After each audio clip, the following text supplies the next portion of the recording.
ஒரு பிரகாசமான காலை காட்டில் குட்டி யானை டீனா உற்சாகமாக விழித்துக் கொண்டாள். இன்று அவளுக்கு மிகவும் பிடித்த நாள், ஏனெனில் அவளின் பாட்டி சொன்ன மாய அருவியைக் கண்டுபிடிக்க வேண்டிய நாள் என்று டீனா கூறினாள். அருவியின் நீர் எல்லா விலங்குகளையும் மகிழ்ச்சியாகவும் ஆரோக்கியமாகவும் ஆக்கும் என்று பாட்டி சந்தோஷமாகச் அவளிடம் சொன்னார். டீனா அவளுக்கு தேவையான சுவையான பழங்களை எடுத்துக்கொண்டு தனது பயணத்தை தொடங்கினாள். அவள் உயரமான மரங்களும் வண்ணமயமான பூக்களும் கிளிகள் சத்தம் நிறைந்த காட்டில் நடந்து சென்றாள். சில நேரத்திற்குப் பிறகு நீர் விழும் சத்தம் அவளுக்கு கேட்டது. டீனா அந்த சத்தத்தை நோக்கி ஓடினாள். அங்கே ஒரு பிரகாசமான அருவி சூரியனின் ஒளியில் வைரம் போல மின்னியது. அருவிக்கு அருகில் சென்றபோது டீனா தன்மேல் குளிர்ந்த துளிகள் படுவதை உணர்ந்தாள்.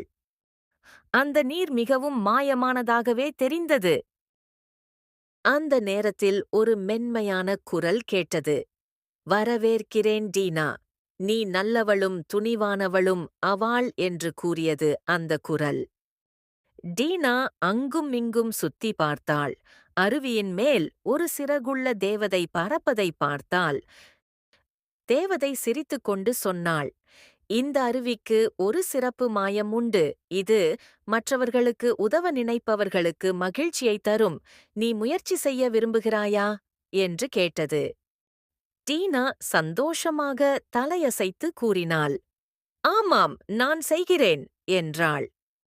அந்த தேவதை டீனாவை கண்களை மூடி காட்டில் யாருக்காவது உதவுவது போல் நினைத்துக்கொள் என சொன்னாள். அதற்கு டீனா எல்லா விலங்குகளும் ஆரோக்கியமாகவும் மகிழ்ச்சியாகவும் இருக்க வேண்டும் என்று கூறினாள். அந்த நேரத்தில் அருவி இன்னும் பிரகாசமாக மின்னியது.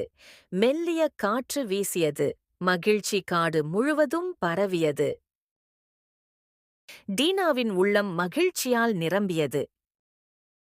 அவளுக்குச் சோகமாகவோ அல்லது சோர்வாகவோ இருந்தால் அவள் மாய அருவியையும் தன் சிறப்பான விருப்பத்தையும் நினைத்துக் கொள்வாள்.